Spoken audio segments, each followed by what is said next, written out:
This is your weekly update for the greater Portland, Maine area. These are closed sales in the last 7 days, median numbers. So days on market ticked up one day, 8 days on market. The list to sale ratio, you guessed it, still 100%. Your sold price actually jumped up quite a bit to $595,000.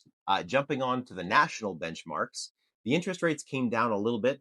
The average 30-year fixed was 6.43%, so lower than the historical.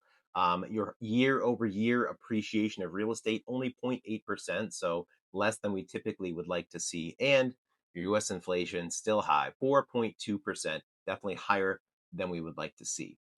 The spotlight this week is a super important topic, I think, to everything in real estate, which is why is it important for your agent to understand the whole picture? And this is important for both buyers and sellers. Oftentimes, when I get in a conversation with a buyer or seller, it's really easy to just jump right into what I call the box. How many bedrooms, how many baths, how many square feet? And for the buyer, you want to find that out and you want to jump and go find it for them. For a seller, you want to find out about the house so you can get them a value and get it sold. And so you jump to sort of these box questions. What is it? How big? Right?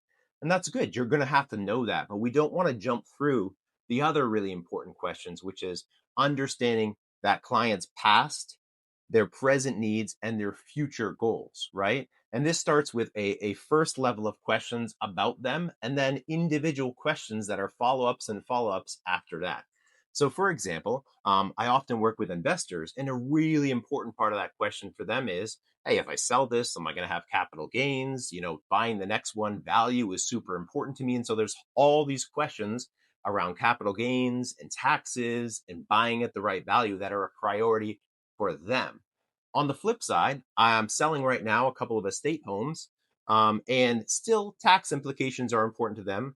Selling at the top price is not as important to them. Their top priority is we just want to keep this simple and we want to do it quickly, right?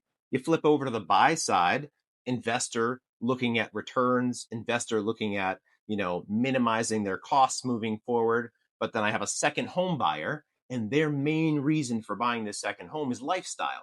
So to one buyer, it might be like it has to be perfect condition, it has to be enough space for our family to live in. For them, they're like, hey, it could be a shack as long as it's by the water, as long as we get that lifestyle for it, right? I might be working with an 80-year-old couple retiring into a condo. They don't care about schools. Or I might be working with a couple that is 40 with 3 kids, and schools are super priority to them. So I have to ask that first level of questions, then individualized follow up questions to really know where are you coming from? What are you wanting right now? What do we have to be aware of in the future?